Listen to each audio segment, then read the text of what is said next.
네, 오늘은 우리 사사기 17장 말씀을 살펴보겠습니다.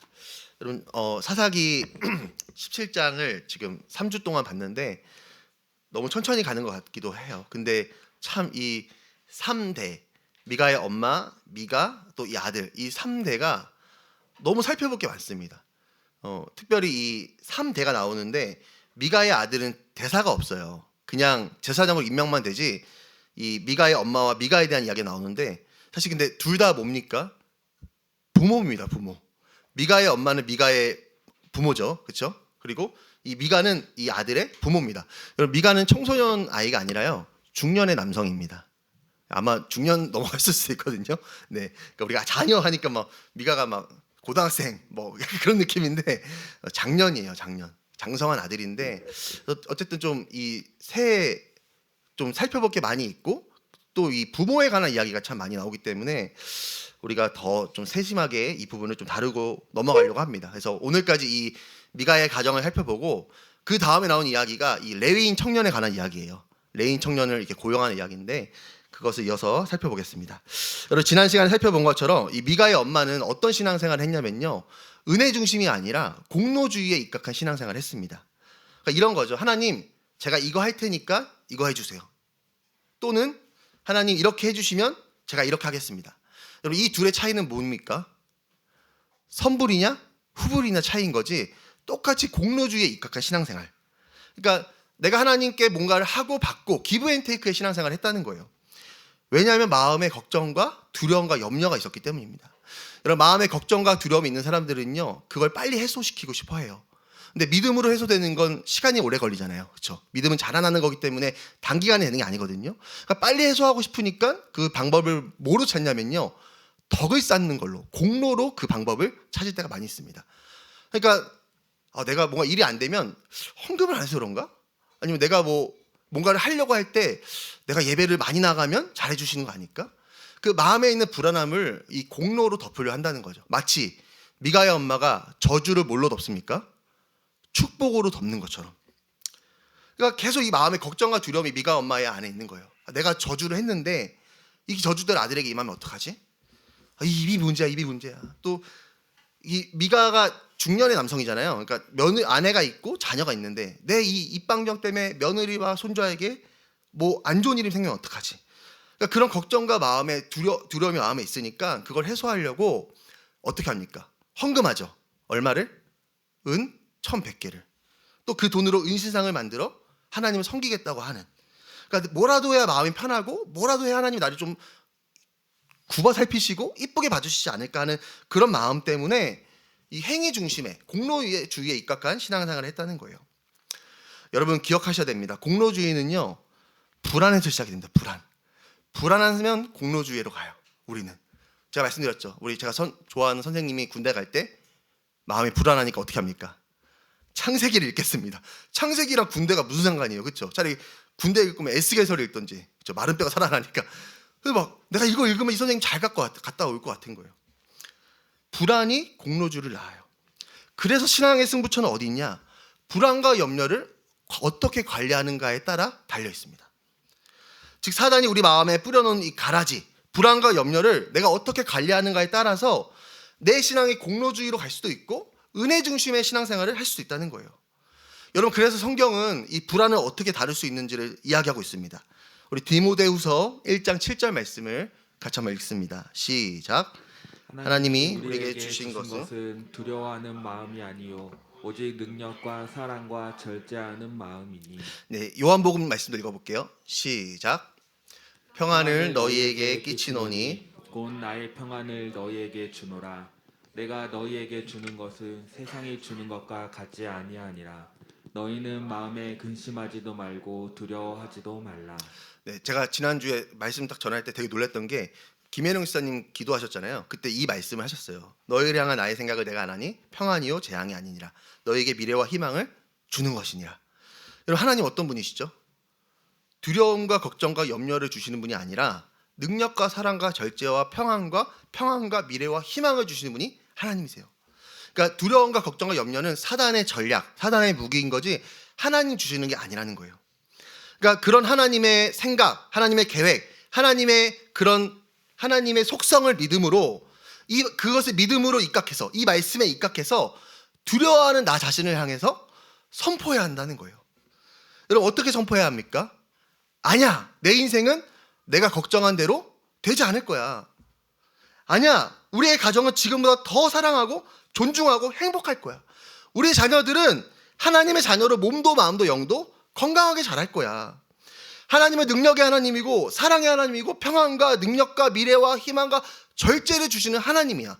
그 하나님을 믿음으로 그 하나님의 말씀에 입각해서 내 자신을 향해서도 여러분 선포를 해야 한다는 거예요. 여러분, 사단이 심어놓은 가라지를 뽑아내는 방법은 다른 게 아닙니다. 말씀입니다. 말씀. 가라지는 자라서 이 땅을 덮잖아요. 그게 마치 뭐와 같냐면, 저는 이 찬양이 생각이 났어요. 너는 담장 너머로 뻗은 나무. 물론 이 나무와 가라지는 다른 겁니다. 근데 뭐예요? 땅을 덮잖아요. 가라지가. 그렇죠? 여러분, 그 가라지, 내 마음을 온통 뒤덮은 가라지를요 쳐낼 수 있는 방법은 뭐예요? 에베소서에 보면은 검이 뭡니까? 성령의 검이 뭡니까? 곧 하나님의 말씀이잖아요. 그러니까 말씀에 입각해서 선포할 때 그 가라지를 뽑을 수 있고 잘라낼 수 있다는 거예요. 여러분, 그래서 저는 진짜 제 마음이 두렵고 낙심될 때, 목사도 두려워요.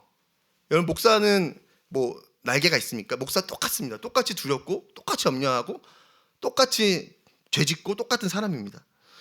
여러분, 저도 저의 인생이 내가 염려한 대로 될까 봐 하는 두려움이 있습니다. 근데 그런 걱정이 들 때마다 이렇게 선포해요. 하나님, 제 인생은 제가 걱정한 대로 되지 않습니다. 저는 믿습니다. 왜냐하면 내 인생의 선한 목자는 염려가 아니라 하나님이시기 때문에. 여러분, 믿으십니까? 여러분, 한번 시작한 염려와 걱정은요, 진짜 이 야곱의 축복처럼 담장을 넘어 뻗어버려서 우리의 마음과 생각을 장악해버립니다. 여러분, 그것을 끊어내고 평강을 누릴 수 있는 방법 딱 하나입니다. 말씀의 검을 휘두르는 거예요. 여러분, 이 말씀의 검은 마음껏 휘두르십시오. 혀는 마음껏 휘두르면 안 돼요. 혀는 어떻게 휘둘러야 돼요? 하나님의 말씀을 하는 것처럼 휘둘러야 됩니다. 사랑합니다. 뭐 하나님 말씀이 항상 이렇게 나긋하는 건 아니지만 살리는 말을 하고, 이 검으로는요 이 어둠을 끊어내야 한다는 거예요. 여러분, 예수님을 우리가 어떻게 믿으면 구원받죠? 마음으로 믿어. 그 다음에 뭐예요? 입으로 시인하면 구원을 받죠. 여러분, 영적인 원리는 똑같습니다. 말씀을 마음으로 믿어 그 말씀을 입으로 선포하면 하나님의 구원이 임하는 거예요. 그걸 다른 말로 하면 뭐라고 하죠? 믿음을 모으고 믿음을 사용하면 믿음의 역사가 나타납니다. 여러분, 믿으십니까? 말씀이신 하나님은요 말씀대로 우리를 구원해 주신다는 거예요.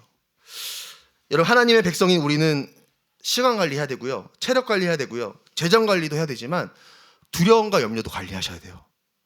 두려워하고 있는 나, 염려하고 있는 나, 여러분 재빨리 주님께 나아가야 됩니다. 그래서 성경은 이렇게 이야기합니다. 우리 잠언 4장 23절 말씀을 읽겠습니다. 시작. 모든 지킬 만한 것 중에 더욱 내 마음을 지키라. 생명의 근원이 이에서 남이니라. 지킬 게 많지만 무엇보다 내 마음을 지켜야 된대요. 왜냐하면 생명이 거기서부터 흘러나오기 때문에. 그러니까 내 마음이 두렵고 염려가 가득하고 어둠이 가득하면 모든 일, 모든 관계에 내 안에 있는 두려움과 염려가 어떻게 된다는 거예요? 흘러간다는 거예요. 여러분, 어떻게 흘러갑니까?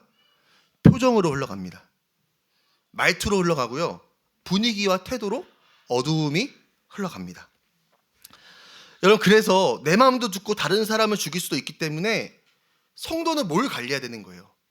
잠언 4장 23절의 말씀처럼 마음, 두려움과 염려를 끊임없이 관리해야 한다는 거예요. 여러분, 그래야지만 미가의 엄마처럼 엄마의 방식이 아니라 하나님의 방식으로 자녀를 양육할 수 있습니다.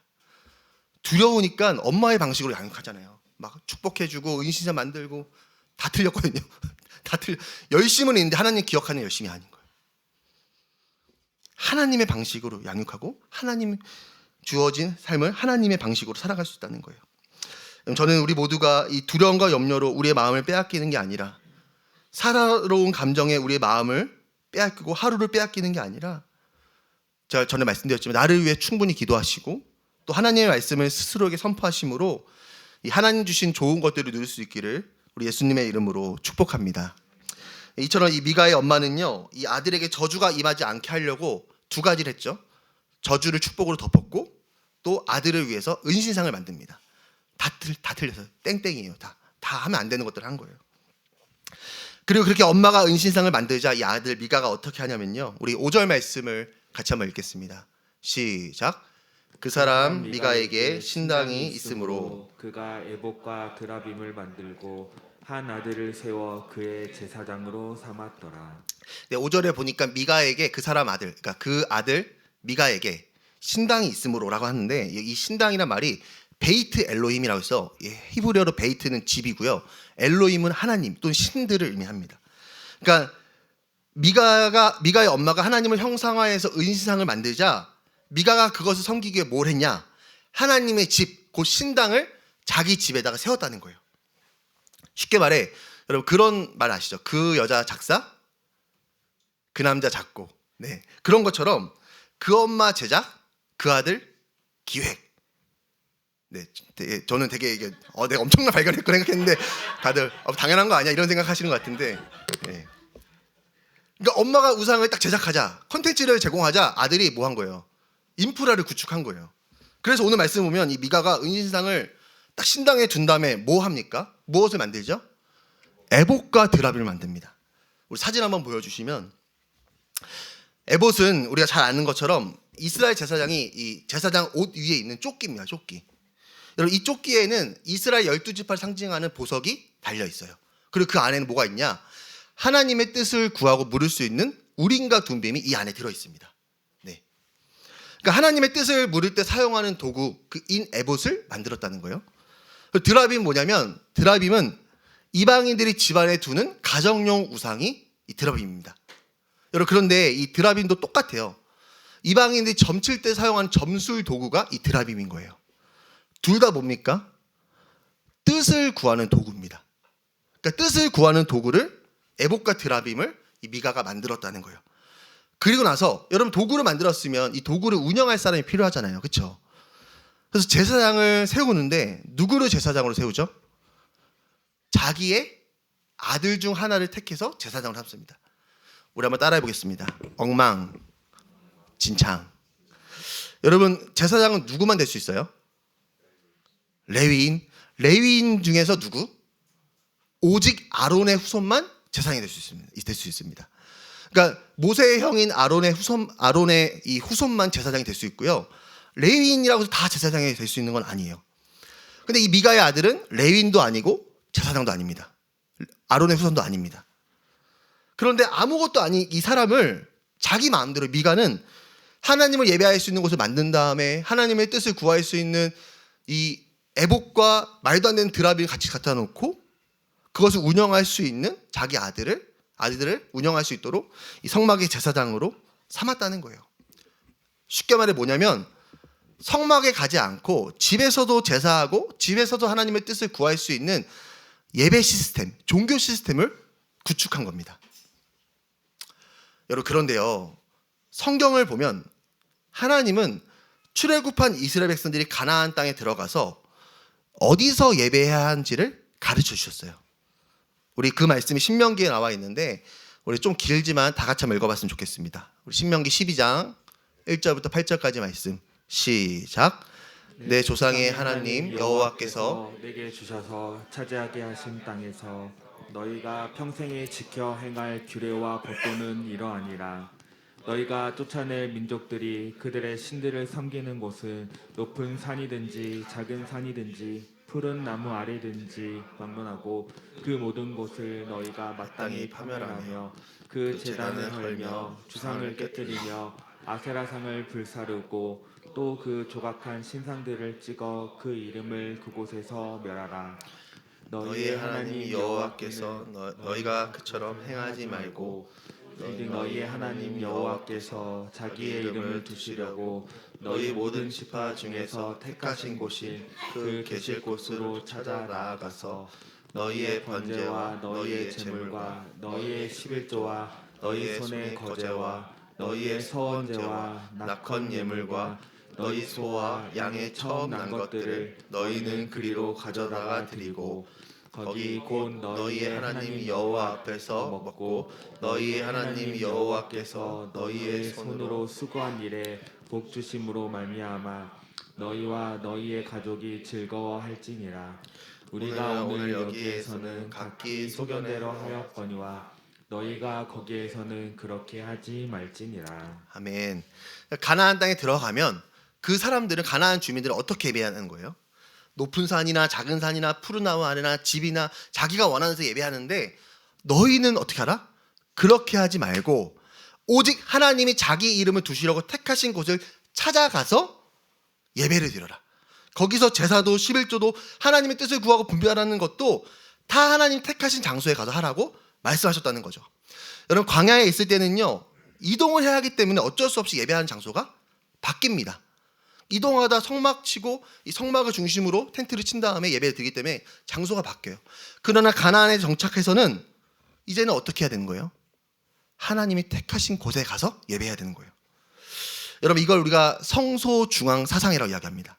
그러니까 내가 편한 곳, 내가 원하는 곳이 아닌 하나님이 정하신 곳에 가서 예배를 드려야 한다는 거예요. 그래서 여러분 하나님은 성막을 어디에 두셨냐? 우리 사진 한번 보여주시면 저기 가운데 혹시 빨간 색깔 보이십니까? 저기 실로에 두셨습니다. 왜 실로에 두셨는지 아세요? 모든 이스라엘 지파가 접근하기 쉬운 이스라엘 정중앙에 위치한 실로에다가 이 성막을 두셨다는 거예요. 왜냐하면 예배는 하나님이 택하신 곳에 가서 드리는 것이기 때문에.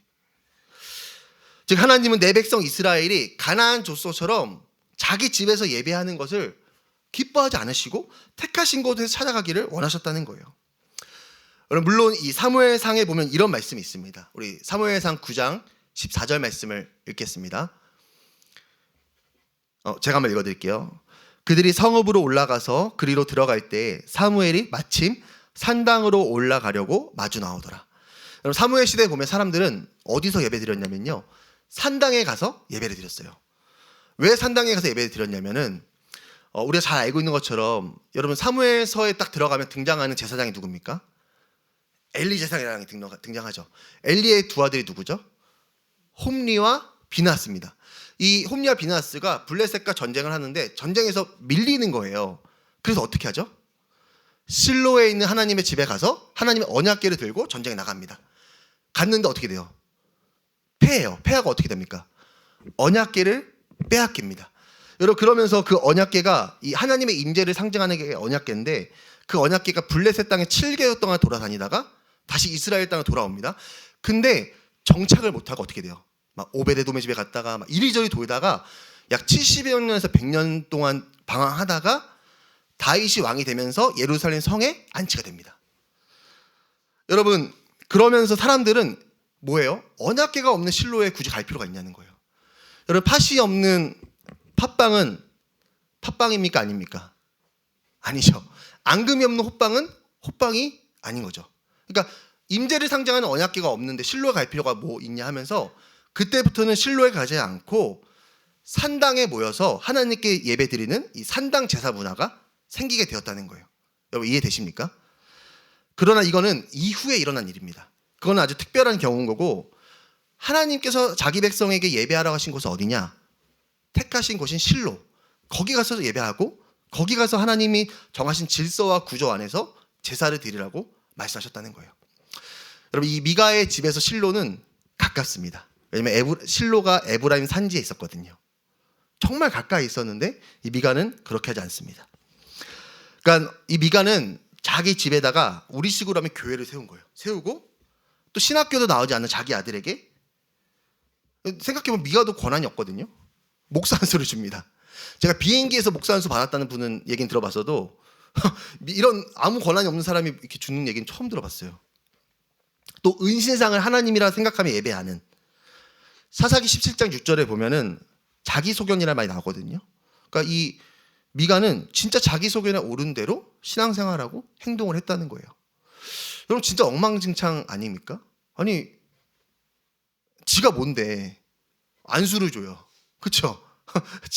지가 뭔데 여기가 하나님의 집이라고 하면서 은신상을 하나님으로 만들어요. 지가 뭔데 하나님의 뜻을 구하는 에봇과 드라밈을 만들어요. 여러분 말도 안 됩니다. 진짜 엉망진창입니다. 여러분 그러면 왜 미가는 이렇게 엉망진창, 자기소견의 다른 말이 엉망진창이거든요. 왜 엉망진창으로 자기소견에 옳은 대로 행동했을까? 왜냐면요 윗물이 맑지 않기 때문에 그렇습니다. 윗물이 여러분 진짜 신기한 게 다른 윗물이 있어요. 교회에는 다른 윗물이 있습니다. 강도사님이나 선생님, 어른들. 그러니까 믿음의 본을 보이고 교육하는 다른 윗물이 있는데 그런 윗물들이 열심히 교육을 해도요.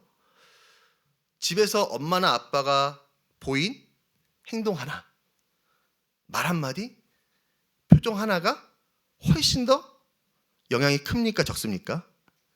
큽니다. 진짜 말은 교회에서 강도사님 더 많이 하거든요. 자, 똑바로 앉아. 자, 기도하자. 자, 할렐루야. 말은 더 많이 하는데 영향력은요. 부모가 훨씬 커요.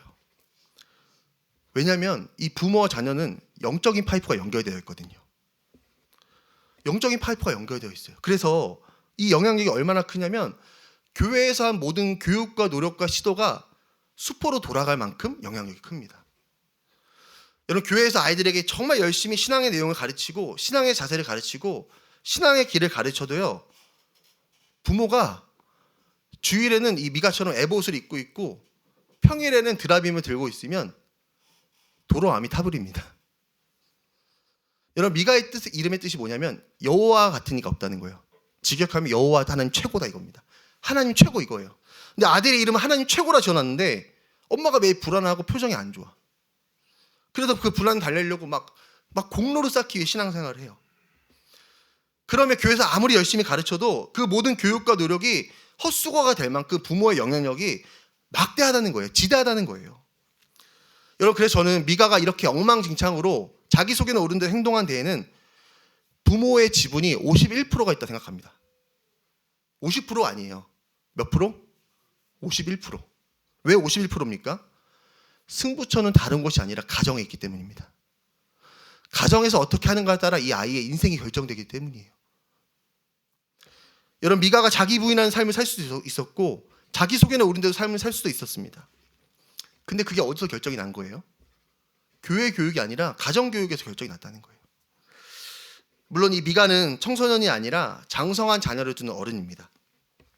그러나 오늘 이 말씀을 보면 미가의 엄마, 미가 그리고 아들 이 3대가 나오고 3대가 모두 자기 속에는 옳은 대로 행동하는 것처럼 여러분 부모의 그 어떠함이 결국 자녀에게 유산으로 남게 되어 있다는 거예요. 여러분 그래서 십계명에 보면은 정말 재밌는 게 그 우상 섬기지 말라는 그 계명에 보면은 죄가 3, 4대까지 미친다고 써 있습니다.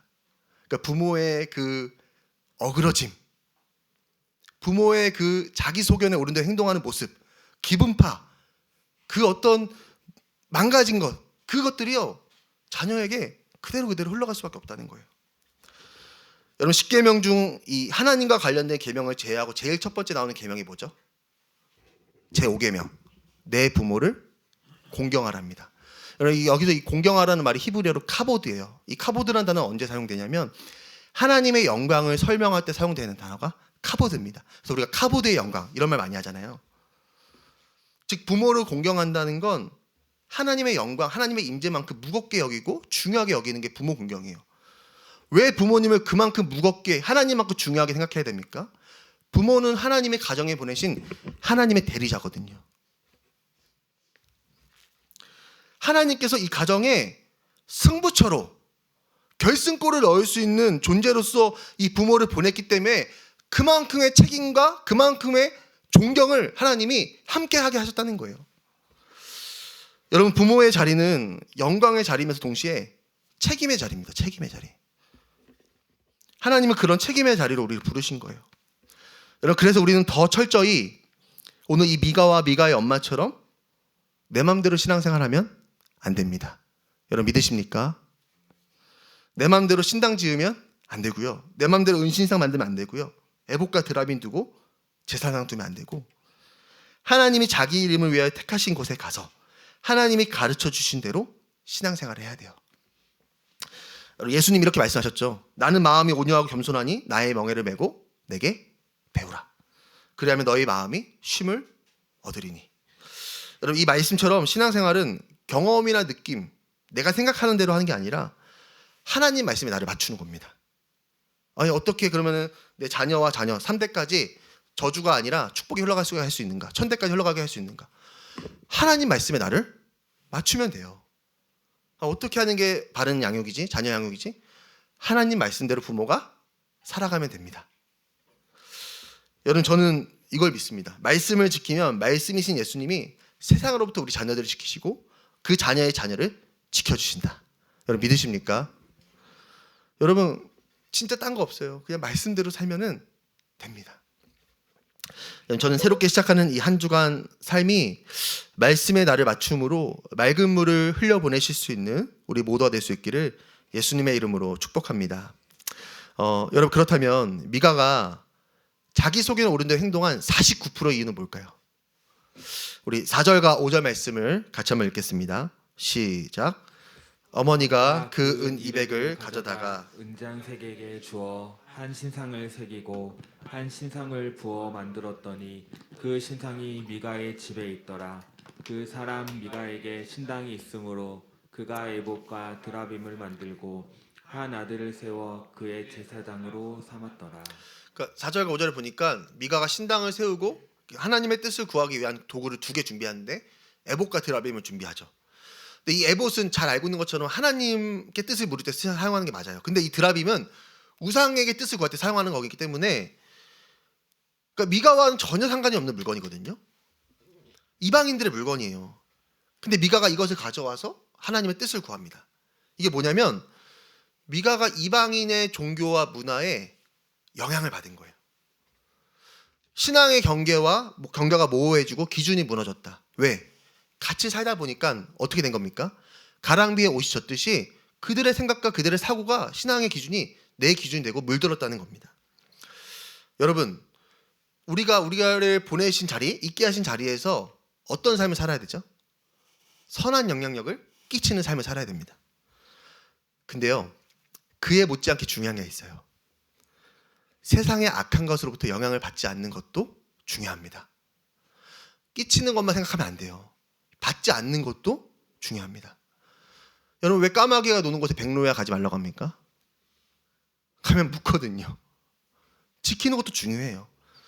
세상의 악한 것으로부터, 다른 사람의 말과 분위기로부터 여러분 영향을 받지 않고 내 마음을 지키는 것도 너무너무 중요해요. 그래서 사도 바울이 로마서에서 뭐라고 이야기합니까? 로마서 12장 1절부터 3절까지의 말씀을 다 같이 한번 읽겠습니다. 시작. 그러므로 형제들아, 내가 하나님의 모든 자비하심으로 너희를 권하노니 너희 몸을 하나님이 기뻐하시는 거룩한 산 제물로 드리라. 이는 너희가 드릴 영적 예배니라. 너희는 이 세대를 본받지 말고 오직 마음을 새롭게 함으로 변화를 받아 하나님의 선하시고 기뻐하시고 온전하신 뜻이 무엇인지 분별하도록 하라. 내게 주신 은혜로 말미암아 너희 각 사람에게 말하노니 마땅히 생각할 그 이상의 생각을 품지 말고 오직 하나님께서 각 사람에게 나누어 주신 믿음의 분량대로 지혜롭게 생각해라. 성경에 보면 마태복음 예수님 이렇게 말씀하시죠. 우리의 착한 신이 속에 하나님 아버지께 영광을 돌리게 해라.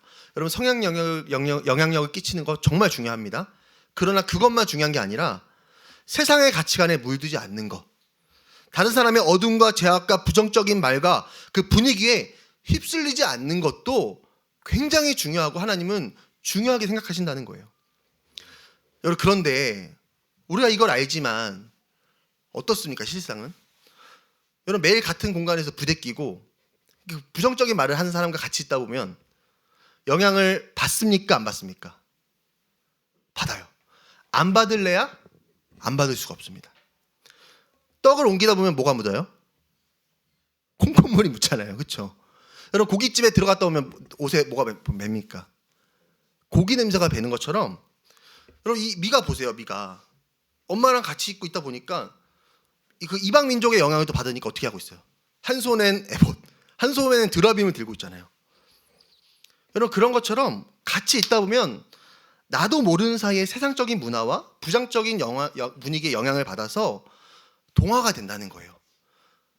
처음엔 나와 그였거든요. 신앙인과 비신앙이었거든요. 같이 있다 보면은 내가 누구고 제가 누구고 누가 신앙이고 누가 비신앙인지 모를 정도로 서로를 모방하고 닮아갑니다. 여러분, 그래서 세상에 영향을 끼치는 것도 정말 중요하지만 그것만 신경 쓰는 게 아니라 영향을 받지 않는 것도 여러분 각별히 신경 쓰셔야 됩니다. 여러분, 그러려면 어떻게 해야 되죠? 갈라디아서 5장 16절 말씀 우리 같이 한번 읽겠습니다. 시작. 내가 이르노니 너희는 성령을 따라 행하라. 그리하면 육체의 욕심을 이루지 아니하리라. 여러분, 물과 기름은 같이 있어도 안 섞이죠. 마찬가지로 세상에 물들지 않으려면 뭘 받아야 합니까? 성령의 기름, 성령의 충만함을 받아야 한다는 거예요. 세상적인 문화와 죄와 어둠과 분위기로부터 내 마음과 생각과 가치관을 지키기 위해서는요, 성령 충만은 선택이 아니라 필수라는 거죠. 여러분, 하나님의 구별됨은 사내가 사는 게 아니잖아요. 그렇죠? 구별됨은 뭡니까? 같이 있지만 다른 거 아닙니까?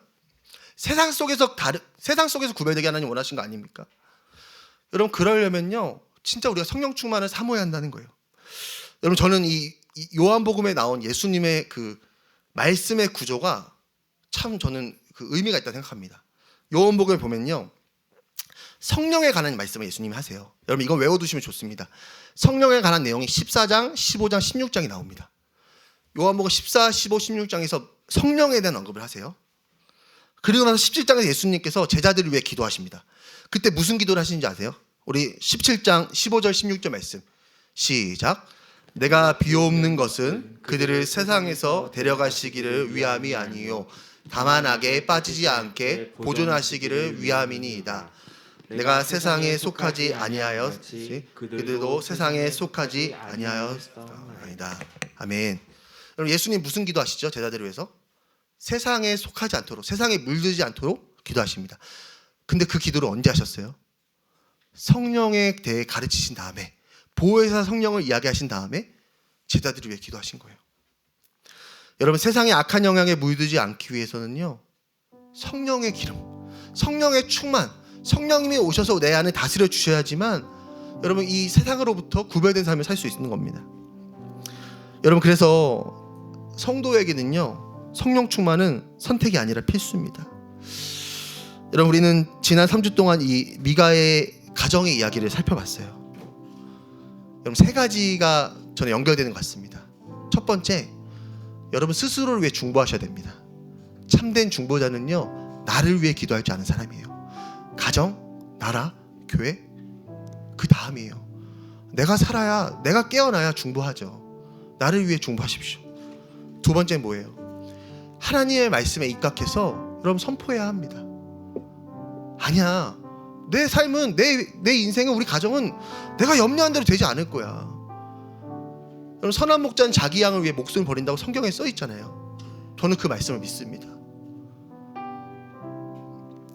우리를 항상 인도하신 하나님, 세상 끝날까지 인도하신다는 하나님, 그 하나님의 말을 믿고 내 안에 있는 두려움과 염려의 가라지를 뽑아내야 내 방식이 아니라 하나님의 방식으로 살아갈 수 있는 거예요. 마지막 하나, 여러분, 성령의 충만함을 구하셔야 합니다. 정말 성령 충만을 사모하시고 구하셔야 돼요. 여러분, 성령 충만할 때의 느낌이 기억나십니까? 성령 충만하면 가슴이 넓어지잖아요. 예수님의 생각을 하게 되잖아요. 말을 하기 전에 하나님이 이걸 기뻐하시는지 안 하시는지 내가 고민하려고 하는 게 아니라 고민이 되어지잖아요.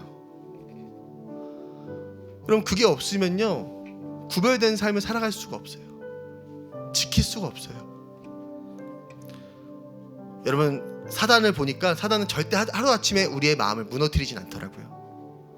신앙의 경계와 기준이 하루아침에 무너지지 않습니다. 서서히 말라가게 해요. 익숙함 속에 물들어가게 합니다. 여러분, 그런 세상의 공격, 문화, 사단의 그 공격으로부터 우리를 지킬 수 있는 방법은요, 성령의 충만함밖에 없습니다. 여러분, 저는 우리 모두가 성령 충만을 구하고 또 받으심으로 우리를 부르신 그 자리를, 책임의 자리인데, 부모의 자리 참 책임의 자리잖아요. 거기를 의무가 아니라 충만함으로 감당할 수 있기를 우리 예수님의 이름으로 축복합니다. 아멘.